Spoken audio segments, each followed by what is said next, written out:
حضرت ابو طالب کی اولاد جو ذبح ہوئی ہے ان کا ریکارڈ ہے. اچھا ہاں اتنی، جتنا ابو طالب نے خون دیا ہے، جتنے سر دیے ہیں، کسی کے دامن میں ہے اتنا ہے. قرآن کہتا ہے یا ایھا الذین آمنوا ان تنصروا اللہ ینصرکم ویثبت اقدامکم. یہ سورہ محمد ہے، مکے میں نازل ہوئی ہے. 10 سال تک جتنا قرآن نازل ہوا ہے وہ آغوش ابو طالب علیہ السلام میں نازل ہوا ہے. کیا آپ خوف زدہ نہیں ہوئے؟ کہا یہ کوئی آج کی بات ہے؟ میری پریکٹس موجود ہے. 3 سال تک میں مقتل نبوت پر جناب والا شیب ابی طالب میں سویا ہوں. اپنی سوچ کا نام دین ہے، دلائل کا نام دین نہیں ہے. یہ جو فرقے شرکی یہ سب مطلب یہ حجرہ ساز ہیں. جو ثانیہ سنین ذو ما فی الغار اذ یقول صحبی، 3 ٹائٹل دے، ثانی، اثنین، صحبت اور میت کا ٹائٹل. حضرت ابو طالب علیہ السلام نے جو سرمایہ لگایا اسلام پر، امت پر، اس کا ٹائٹل بھی پیش کر دیں. کیوں نہیں کرتے؟ علی کی ماں نے علی کو اتنا تیار کیا کہ وہ نفس رسول ہو گیا.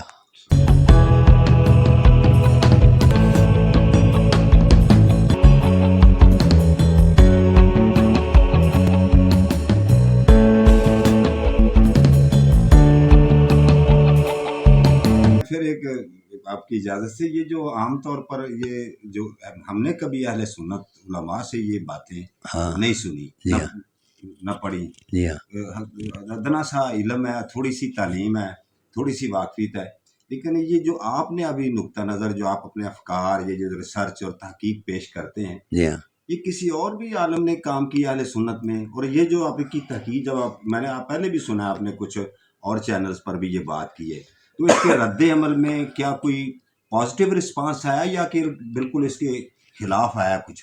یہ اسے میں اپنی تحقیق نہیں کہتا، یہ مجھے اللہ نے اپنی جناب سے انعام دیا ہے، اور صلہ ہے اس نوکری کا جو میں نے رسول اللہ کی ماں کی حرمت اور عصمت پر لکھا ہے 2700 صفحہ. جس وقت یہ میں لے کر دربار رسالت میں گیا تھا حضور کی ماں کی حرمت کا وہ سارا، تو وہ مجھے وہاں سے یہ انعام ہوا کہ ام محترم پر بھی مطلب لکھا جائے. تو اس وقت یہ جو ہے نا بحمد اللہ تعالیٰ اس وقت طروب زمین پر یہ پھیلا ہوا ہے. میری کتاب پر PhDs بھی ہو چکی ہیں اور مزید تحقیقات جاری ہیں. ابھی تو مقدمہ آیا ہے. دوسری بات یہ ہے کہ ہمارے علماء نے جزوی طور پر مطلب ڈرتے ڈرتے وہ کام کیا ہے. مولانا عطا محمد بندیالوی جو شیخ المناطقہ ہیں، انہوں نے بھی چھوٹی سی ایک کتاب لکھی ہے اور ان کا ایک اپنا استدلال ہے، اپنا انداز ہے. تو مولانا منشا تابش قصوری صاحب نے بھی 100 صفحے کی کتاب لکھی ہے. جزوی طور پر تھوڑا تھوڑا کام کیا ہے. ہاں، اور اس سے پہلے بھی میرے فتویٰ کا بھی حوالہ دیں. ہاں قبلہ نے بھی فتویٰ دیا ہے اس پر. اچھا اب دوبارہ جی ہاں، آپ اچھا جی، تو انہوں نے بھی ایک تفصیلی فتویٰ دیا اس حوالے سے. مفتی اللہ رکھا صاحب، جو پیر مفتی خواجہ اللہ رکھا صاحب جو ہمارے اس وقت امام ہیں، مقتدا ہیں. گفتگو ان کی صدارت میں ہو رہی ہے ناظرین. لیکن ایک چیز یاد رکھیے کہ یہاں سے اندازہ لگا لیں کہ ناسبیت کا خوف کس درجے پہ ہے. ناسبیت کا خوف اس درجے پہ کہ ہے بہت سے علماء کے ہاں یہ صداقت پہنچ چکی ہے، مگر ان کے پاس اظہار کی وہ جرت موجود نہیں ہے جو ڈاکٹر صاحب کے ہاں نظر آئی ہے. ڈاکٹر صاحب جس طریقے سے اب ان صداقتوں کا اظہار کر رہے ہیں، ان کا نام ہی صداقت ہے. جی صداقت ہے، اور اپنے نام کے مستاق وہ اپنے اظہار خیال میں بھی اسی صداقت سے کام لیتے ہیں. لیکن بدقسمتی یہ ہے کہ لوگوں کے پاس صداقتیں پہنچی ہوئی ہیں مگر حالات کا جبر ایسا ہے کہ وہ اس کے اظہار کے اوپر قادر نہیں ہے، ان کے پاس وہ ہمت نہیں ہے. مطلب آپ دیکھیں کہ ذرا سی کوئی بات ہوتی ہے تو پورے کا پورا ایک ٹولہ نکل آتا ہے. اور وہ اب جناب ابو طالب علیہ السلام کے حوالے سے اگر کوئی شخص محبت کا اظہار کرے یا ان کے ایمان کے حوالے سے بات کرے تو اس کے اوپر رافضیت کا فتویٰ شروع ہو جاتا ہے. نیم رافضی. جی نیم رافضی. یہ اتنی بڑی بدقسمتی ہے کہ عرصہ دراز سے یہ بحث چلی آ رہی ہے ایمان اور عدم ایمان کی. یہ ہے نا. بالکل. تو اہل سنت کے بھی ایک جزوی ایک طبقہ ہے جو ان کے ایمان کا قائل رہا ہے. ہاں، اعلیٰ حضرت علیہ رحمہ کے شیخ ہیں شیخ برزنجی، یا اور شیوخ ہیں، انہوں نے بھی کتاب حضرت ابو طالب کے، ہاں حضرت ابو طالب کے، ہاں، بلکہ اعلیٰ حضرت علیہ رحمہ کی ایک گواہی موجود ہے کہ یہ جمعہ خطبہ دے رہے پڑھ رہے اپنا وہاں سن رہے تھے، تو جس طرح آج اصحابہ کرام خلفائے راشدین کا نام ٹائٹل کے طور پر خطبے میں آتا ہے نا، نصاً بیان کی جاتا ہے، تو حضرت ابو طالب علیہ السلام کی حرمت کا کعبۃ اللہ کے ممبر پر خطبہ دیا جاتا تھا اس زمانے میں، اور اس کے خود عینی شاہد ہے مولانا احمد رضا خان بریلوی علیہ رحمۃ یہ وہ سلطنت عثمانیہ کے جب غالباً اس کے قریب قراب ہے. ہاں ہاں ہاں. دوسری بات قبلہ یہ ہے، جناب دہلان مکی، ہاں دہلان مکی، دہلان مکی، ہاں امام زینی کا دہلان مکی. اچھا گزارش یہ ہے کہ یہ جو سارا سینیریو ہے نا جی، یہ کیوں ایسا، اس کو ہدف کیوں بنایا گیا؟ ایک تو عصبیت ہے، چلو یہودیوں کی عصبیت آ گئی، بنو امیہ کی عصبیت آ گئی. دراصل حضرت ابو طالب علیہ السلام اللہ کی غیرت کا پہلا عنوان ہے، اور خدائے ذوالجلال کی اعتماد کی پہلی عظمت ہیں. کیا بات ہے، یہ بات ہے. جو اس طرح وہ غار ثور کی بات کر رہے تھے نا، مجھ سے علماء پوچھتے ہیں کہ آپ ان کو افضل البشر کہتے ہیں. میں نے کہا یہ ان کا کم از کم مرتبہ ہے، یہ سب سے چھوٹا مرتبہ ہے. وہ بڑے بڑے محققین بھی میرے سامنے یہ سوال کرتے ہیں کہ ایسا کیوں کہتے ہو. غار ثور سے مجھے بات آئی، غار ثور کے اندر 3 دن اور 3 راتیں حضرت ابوبکر صدیق رضی اللہ تعالیٰ نے پہرا دیا، ان کی حرمت وفا کو ہزاروں سلام. اب ہوا یہ ہے کہ اس ٹائٹل پر قرآن کی آیت آئی، ثانیہ اثنین اذ ہما فی الغار اذ یقول لصاحبہ. 3 ٹائٹل دی، ثانی، اثنین، صحبت اور میت کا ٹائٹل، ٹھیک ہے نا. آگے انعام ہے فانزل اللہ علیہ سکینہ، تسلی کے لیے سکون قلب نازل کیا گیا وہاں، ٹھیک ہے. تو صحبت اور میت قربت کا ایک تصور ہے نا جی. تو وہ ان کو ابن ابی قحافہ کی بنیاد پر نہیں ملا، ان کو وفائے رسول کی حرمت میں ملا ہے صلی اللہ علیہ وسلم. ٹھیک، تو میں نے اسی کو آئینہ بنا کے تھوڑا سا سمجھایا ہے اس بولی امت کو، کیونکہ مولویوں کو کبھی میں مخاطب ہی نہیں ہوا. اس لیے کہ ان کی اپنی سوچ کا نام دین ہے، دلائل کا نام دین نہیں ہے. یہ جو فرقے شرکی یہ سب مذہب یہ حجرہ ساز ہیں جو انہوں نے تراشے ہیں بیٹھ کر. اچھا، اور میں ان کو مذہبوں کو کبھی اہمیت ہی نہیں دیتا، اس لیے میں نصوص قرآن سے لیتا ہوں جو حقائق ہیں. اسی کو آئینہ بنا کر میں نے آگے بڑھا کہ کسی کردار کی حرمت میں یہ قرآن نازل ہے، کسی وفا کے تقدس میں قرآن نازل ہوا ہے. تو اب اگر وفاؤں کا ایک تدریجی ارتقاء دیکھا جائے تو غار ثور پروٹوکول تھی، سمجھ آ گئی. پانی کا مشکیزہ، بکری کا دودھ، تازہ کھانا، ڈرائی فروٹ، اور ہماری روایات کے مطابق مکڑی کا جالا، کبوتری کا انڈا، قرآن کے مطابق فرشتے، حفاظت، اور ٹیلی کمیونیکیشن کے لیے اسباب بن ابی بکر، عبد الرحمن بن ابی بکر، یہ سارے پروٹوکول تھے نا جی. مالک بن فیضا جناب کا غلام، تو ہاں، تو یہ سارے پروٹوکول غار کے اندر اگر کوئی وفا کا کردار دے تو قرآن اس کی حرمت پر اتر آتا ہے، یعنی کہ ان کو میسر ہوتے ہیں، ان کو میسر. اور اسی منظر نامے کو سامنے رکھ کر ثقیفہ بنو سعدہ کے اندر حضرت عمر نے اس آیت سے استدلال کر کے ان کی خلافت کے بارے میں لوگوں کو کہا، لوگوں نے اس پر اتفاق کر لیا. ہمارے اہل سنت کے مذہبی لوگوں نے کہا کہ جناب ان کی افضلیت پر اتحاد ہو گیا، اجماع ہو گیا. اچھا، میں سمجھتا ہوں کہ بالکل ہونا چاہیے. اس سے آگے بھی کچھ کام ہے. اگر کرداروں کے تصور میں تسلسل میں قرآن وفاؤں کے تقدس کو بیان کرتا ہے تو اسی شب ایک اور کردار بھی ملتا ہے قرآن میں، لیکن اس کا نام نہیں لیا جاتا. یہ تو پروٹوکول غار کے اندر کا کردار ہے نا، تو وہ کردار ننگی تلواروں کے سائے میں سونے والا کردار ہے اور مقتل نبوت پر سونا ہے.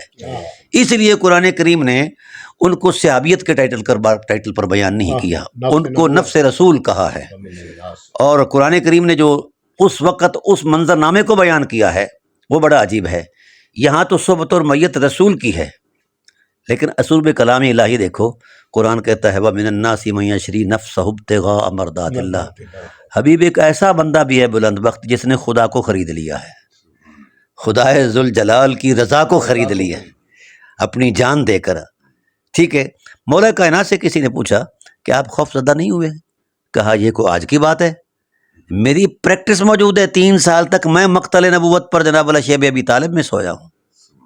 نمایاں جگہ پر حضور کو سلاتے ابو طالب کی اسٹریٹجی دیکھو، کیا بصیرت ہے کہ لوگ سمجھے کارڈن آف تھا نا سارا ایریا، لوگ سمجھیں کہ جناب ہدف آسان ہے. تو پھر جس وقت شام ڈلتی اندھیرا ہوتا تو حضور کو چپکے سے اٹھا لیتے، محفوظ مقام پر سلا دیتے، اور خود مولا کائنات کو کہتے اصبرن یا بنی فالصبر احیا کل حی مسیر الی الشعوب فالصبر بلاء والبلاء الشدید لفداء الحبیب وابن الحبیب.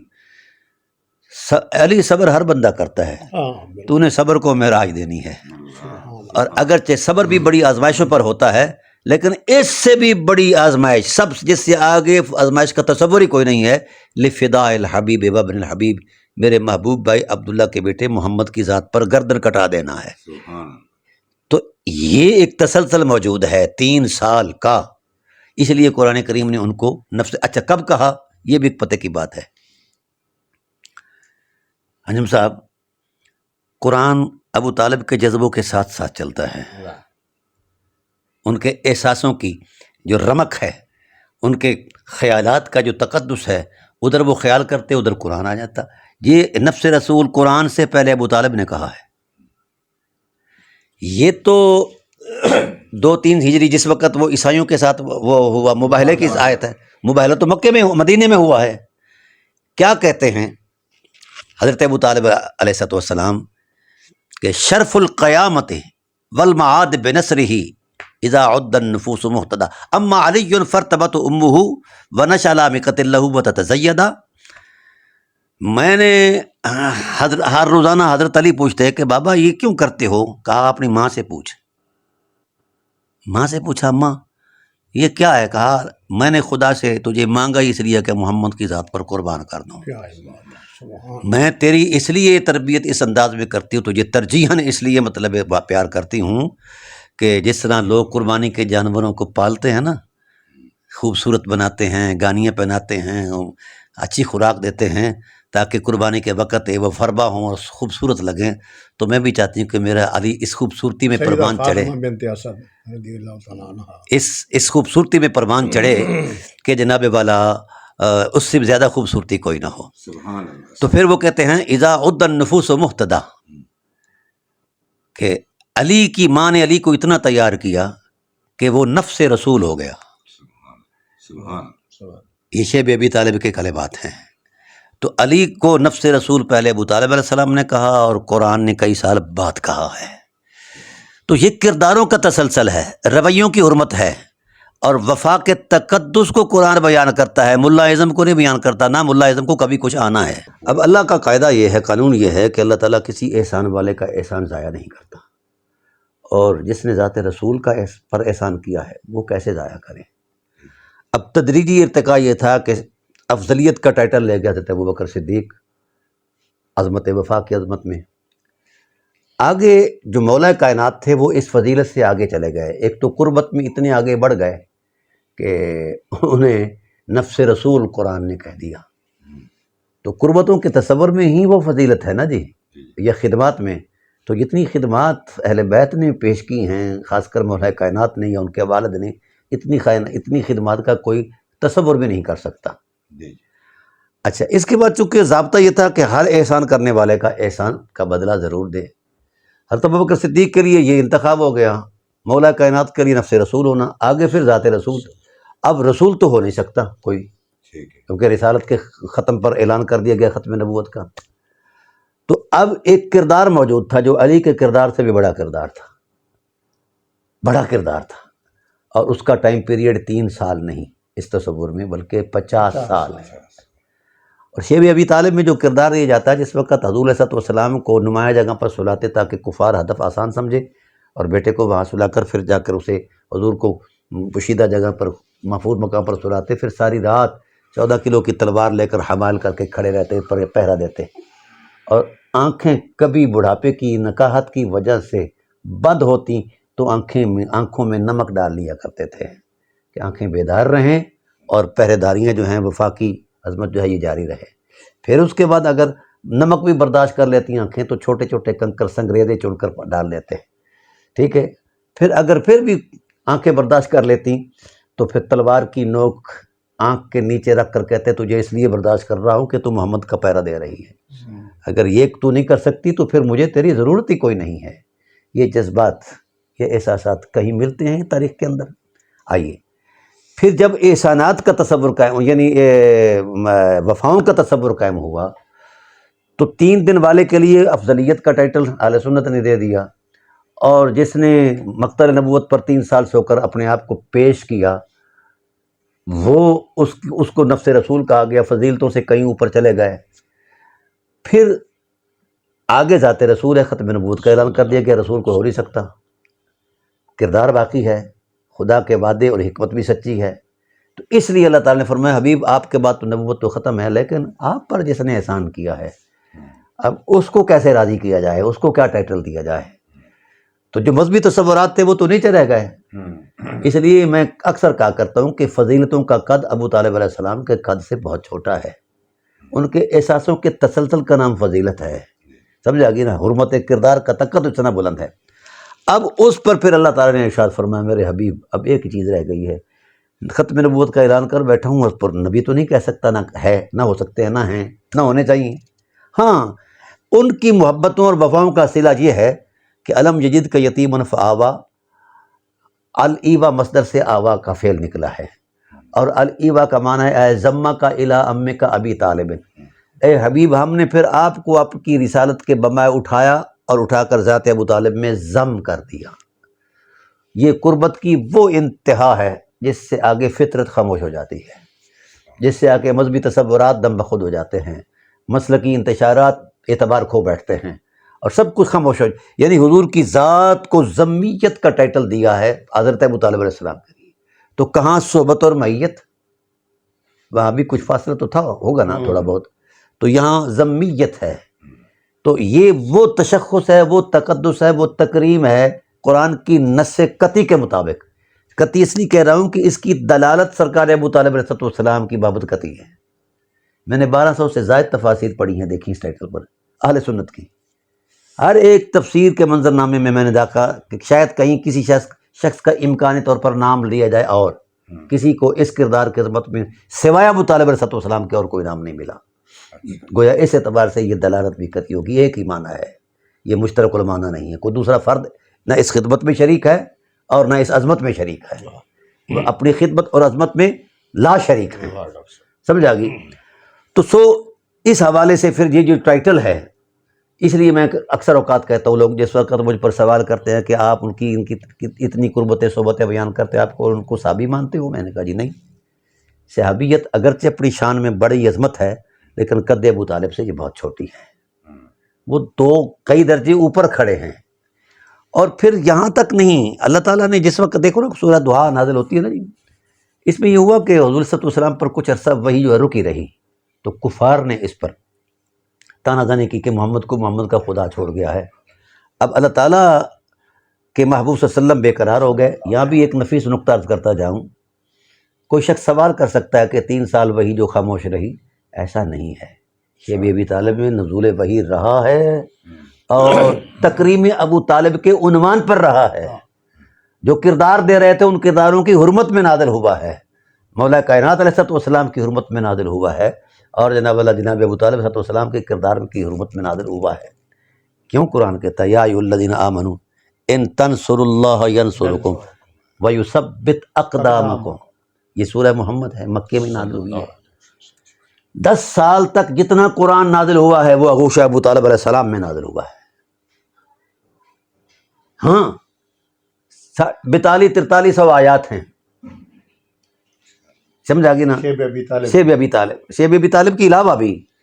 تو جس وقت قرآن نازل ہوتا کبھی حضور ان کے پہلو میں ہوتے ہیں، کبھی حضور علیہ السلام کے سینے پر سر رکھ کر سوئے ہوئے ہوتے، کبھی ساتھ چل رہے ہوتے، کبھی کہیں کبھی کہیں، کوئی لمحہ ایسا نہیں حضرت ابو طالب علیہ السلام کا اس عرصہ حیات میں کہ آپ نے ایک لمحہ کے لیے بھی حضور کو اکیلا چھیڑا۔ تو ہر لمحے جس نے حفاظت کی ہے، اور جو اس وقت حفاظت کا انداز تھا وہ بڑا چھوٹا تھا۔ میں اکثر اوقات کہتا ہوں، مشائخ کے حوالے سے کہتے ہو کہ یک زمانہ صحبت با اولیاء بے ترد 100 سال اطاعت بے ریا، اللہ کے ولی کی بارگاہ میں ایک لمحہ بیٹھ جانا 100 سال رعا عبادت سے افضل ہے۔ یہ ہمارا اہل سنت کا ایک ٹائٹل ہے نا جی، خانقاہ نظام میں 50 سال گزارے ہیں، اور یہ تو اولیاء کی صحبت میں بیٹھنے والا یہ شان رکھتا ہے۔ تو جس نے ہر زمانہ صحبت با تاجدار انبیاء، صلی اللہ علیہ وسلم، تو پھر میں اس کو کتنا کہاں آگے شروع کروں؟ تو گویا ابو طالب علیہ السلام کی حمیت، عظمت، وفا، حرمت، نصرت، اعانت کے جتنے بھی تصورات قرآن نے قائم کیے ہیں، یہ ایسے ہیں کہ یہاں مذہب کے دائرے سمٹے نظر آتے ہیں، مسلوں کا تسلسل جو ہے وہ دم بخود نظر آتا ہے، مذہبی افکار تو وہاں ویسے ہی دم توڑ چکے ہیں۔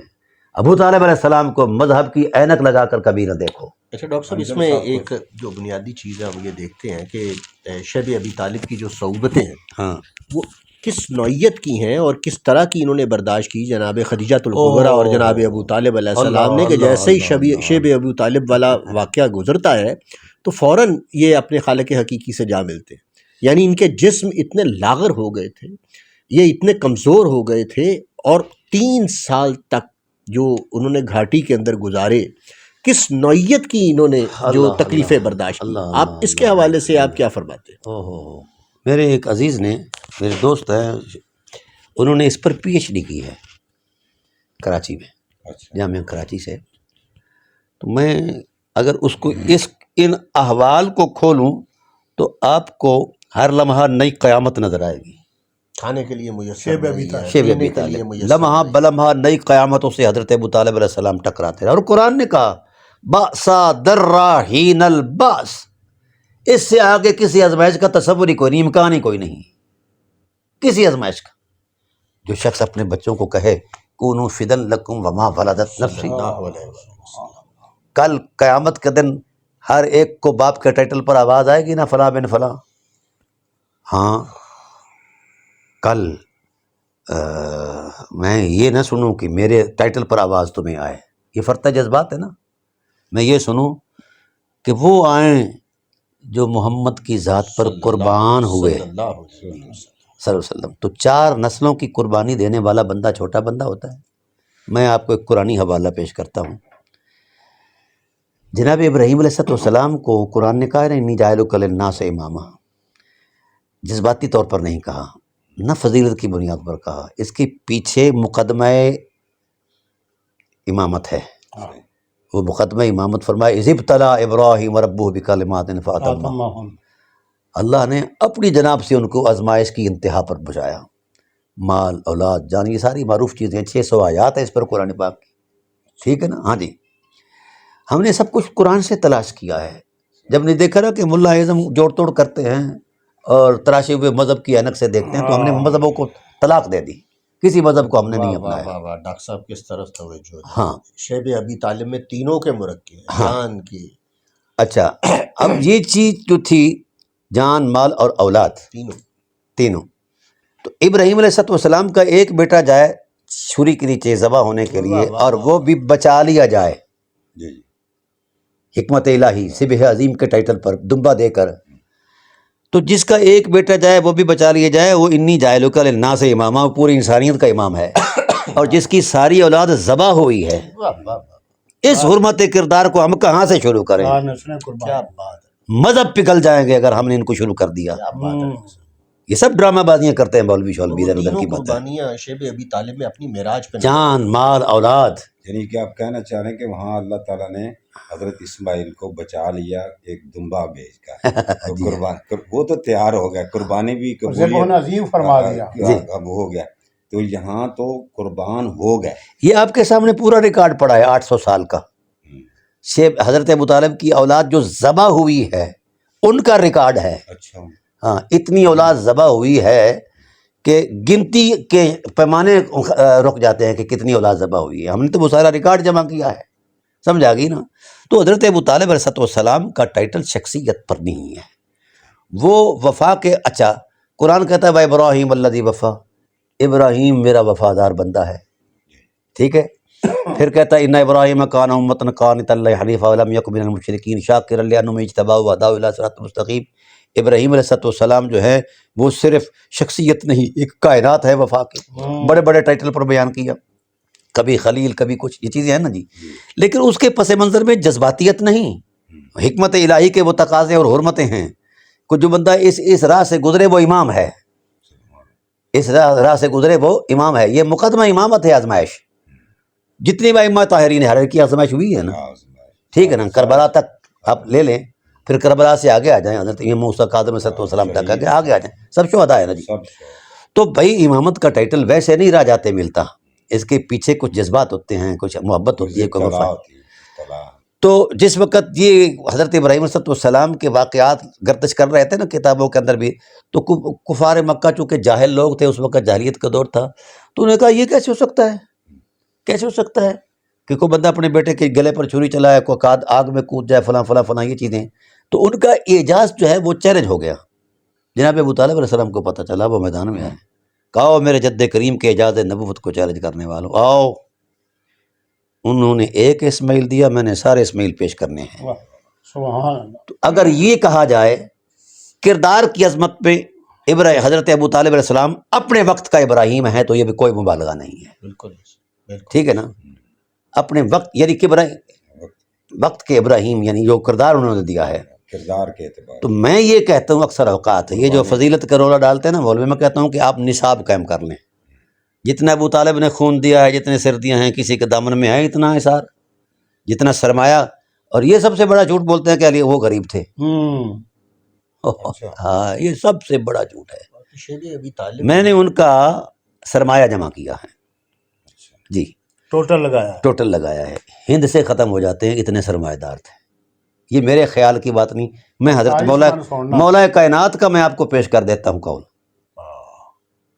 یہ ڈرامے باز ہے نا مولوی، اور ڈرامہ نہ کرے، مراکز میں وہ پوری کتاب ہے اس پر ہے، ہاں اہل بیت کے اموال کی پوری، یہ تو حضرت خدیجہ کے مال کا جائزہ نہیں لے سکتے۔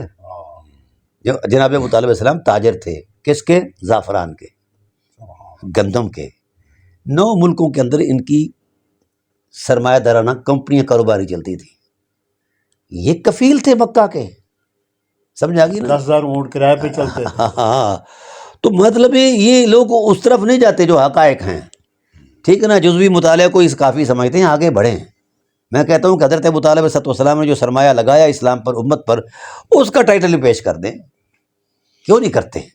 اصل وجہ یہ کہ جناب ابو طالب علیہ السلام، ہاں مولا کائنات کی بات کر رہا تھا، جب ان کا وقت وصال ہے نا، یہ ڈرامہ بھی ننگا کر رہا ہوں جو مولوی رچاتے ہیں، ان کی وصال کے وقت وہ FIR جعلی FIR جو ہے، اب جو شخص بیان کر رہا ہے وہ عینی شاہد نہیں، اور کسی کے پاس اس کی عینی شہادت موجود نہیں، یعنی شہادت اعلیٰ شہادت کی بنیاد پر بھی کچھ نہیں ہے۔ جناب ابو طالب علیہ السلام کو وصال کرتے ہوئے جب سانسوں کی خیرات دیتے ہوئے مولا کائنات نے دیکھا تو طبیعت مچل گئی، جو کچھ کہا وہ میں سمجھتا ہوں خدا کے آسمان سے بھی بڑا ہے۔ کہتے ہیں ابا طالب عصمت المستجیری وغیث المحول ونور الظلامی، کیا بات ہے بابا ابو طالب کمال کا ہے، تیرے کردار کی حرمت کو سلام کر رہے ہیں کہ ساری کائنات پناہ لیتی ہے رسول کے دامن میں، اور رسول نے پناہ لی ہے تیرے دامن میں۔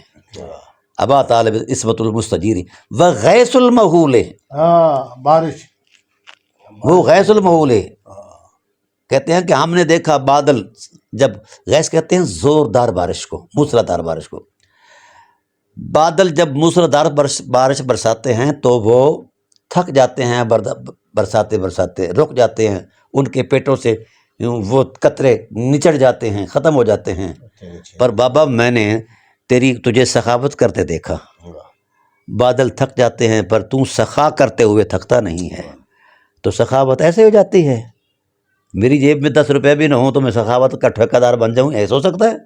اتنی سخا کرتے تھے، بادلوں کے قطروں سے بھی زیادہ وہ مال دیا کرتے تھے لوگوں کو۔ ونور الظلامی، آپ کا پیکر، آپ کے جذبوں کی حرمت اور آپ کا کردار، رسول کی وفا اور آپ کے احساسوں کی عظمت جو ہے، یہ نور ہے۔ اب علی رسول کے سامنے یہ باتیں کر رہے ہیں کہ یہ نور ہے، ادیر منور الظلامی، ظلمتوں کا نور۔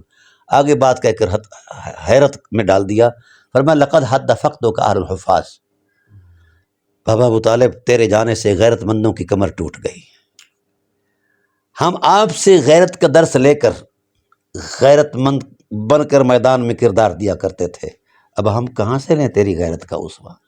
یہ ٹوٹ گیا نا دل۔ اور کہا آپ اللہ کی غیرت کا وہ عنوان ہے کہ آپ کے جانے سے غیرت مندوں کی کمر ٹوٹ گئی، اور وصلی علیک مولا النعم، اور میں دیکھ رہا ہوں خدا خدا ہو کر تیری ذات پر درود پڑھ رہا ہے۔ اور اگلی بات کہہ کے اور حیران کر دیا، کہا وَلَقَّاكَ رَبُّكَ رِضْوَانَهُ وَلَقَّاكَ رَبُّكَ رِضْوَانَهُ لَقَدْ كُنْتَ لِلْمُصْطَفَىٰ خَيْرُ عَمِي۔ فرمایا بابا ہمارے ہاں یہ ایک روایت ہے کائنات کے اندر، نظم کے اندر، جب کوئی جاتا ہے تو ہم انا للہ پڑھتے ہیں کیونکہ یہ اللہ کی طرف جا رہا ہے. تو میں آپ پر انا للہ کیسے پڑھوں؟ میں تک رہا ہوں وَلَقَّا کا رب کا رضوانہ ہوں، رب تیری ملاقات کے لیے آئے ہوئے ہیں اپنی شان سے، شایان شان، اور اپنی رضاؤں کا دامن بھر کر تیری ذات پر انڈیل رہے ہیں. کیوں کہ تو مصطفیٰ کا وفادار چچا تھا، تیری وفاؤں کی حرمت میں خدا تجھ سے ملاقات کر رہا ہے. اب وہاں تو یہ جذبات ہیں جو عینی شاہد ہے، اور وہ مولوی کی بک بک کدھر ہے؟ یہ جو آپ نے پڑھا ہے یہ کوئی نہج البلاغہ نہیں، آپ کا باقاعدہ دیوان ہے میرے پاس موجود ہے، مولا علیہ کا. السلام کا دیوان ہے. اور یہ ہماری سیرت کی بہت ساری کتابوں کے اندر یہ اشعار موجود ہیں، سند کے ساتھ موجود ہیں، یہ دیوان امیر علیہ السلام نیٹ پہ اہل سنت کے. تو کبھی یہ سنا نہیں ہم نے ان کو. یہ مولوی پڑھتے نہیں نا بیچارے، روٹی سے آگے تو ان کا دین کوئی نہیں میرے ہے. پاس پڑا ہوا، میں آپ کو دے دوں. میرے پاس الحمدللہ دیوامین موجود ہیں، وہ سارا کلام موجود ہے، اور ان کی اسناد موجود ہیں، وہ ساری چیزیں موجود ہیں. بلکہ دیوان ابو طالب علیہ السلام کا جو سلسلہ سند ہے وہ تو صحیح بخاری سے ثابت ہے.